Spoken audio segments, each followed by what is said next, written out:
చాలా నెమ్మదిగా మాట్లాడేవారు కనుక అది గుర్తుంచుకొని అన్నపూర్ణ ఉంది కదా, మోక్ష ద్వార కవాట పాటన ఉన్నాయి కదా, అంటే అమ్మవారు మోక్షాన్ని ఇచ్చేటువంటి అమ్మవారు. మోక్షం ఎలా వస్తుంది? సులభంగా మోక్షం ఇచ్చేటువంటి పద్ధతి ఏమైనా ఉన్నదా?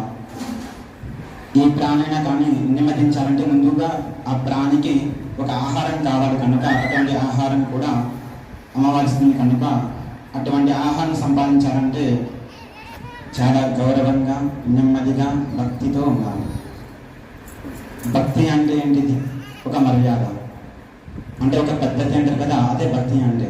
మరి అటువంటి భక్తి అందరు భక్తి భక్తి అంటారు, కానీ భక్తి అంటే ఎవరికి ఇప్పటిదాకా తెలియకుండా ఉన్నది. భక్తి అంటేనే ఒక మర్యాద, ఒక క్రమం ఉంది కనుక ఆ యొక్క మర్యాదను ఆ క్రమాన్ని పాటించాలి. కనుక అందరూ పాటిస్తారని ఆశిస్తున్నాం. ఇప్పుడు అమ్మవారికి 16 ప్రసారాలు జరుగుతాయి కనుక అది శ్రీ సూక్తం చెప్తారు కనుక ఆ యొక్క శ్రీ సూక్తం చెప్పేటప్పుడు ఎవరే మాట్లాడవద్దు. శాస్త్రం చెప్పింది కనుక మనస కామమా కూర్తిని వాచ సత్యమశీమహి అని చెప్పబడింది.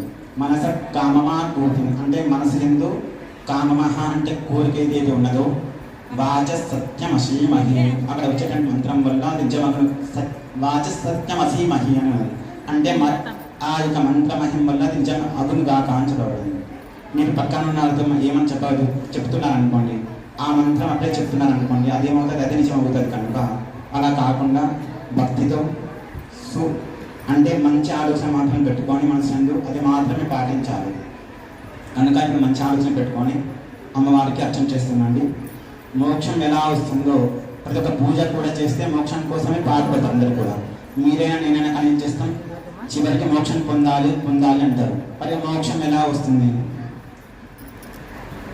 మోక్షం అంటే ఏంటిది, ఎలా చెప్పబడింది, ఎట్లా వస్తుంది మోక్షం అంటే తర్వాత అక్కడ చెప్తాను, అప్పుడు చూద్దాం మోక్షం ఎలా వస్తుందండి. కనుక ఇప్పుడు జాగ్రత్తగా అమ్మవారి పూజ ప్రారంభమవుతుంది కనుక మీ దగ్గర ఉన్న ఆ యొక్క పువ్వు పైన అమ్మవారి ఆవాహన చేసుకోవాలి.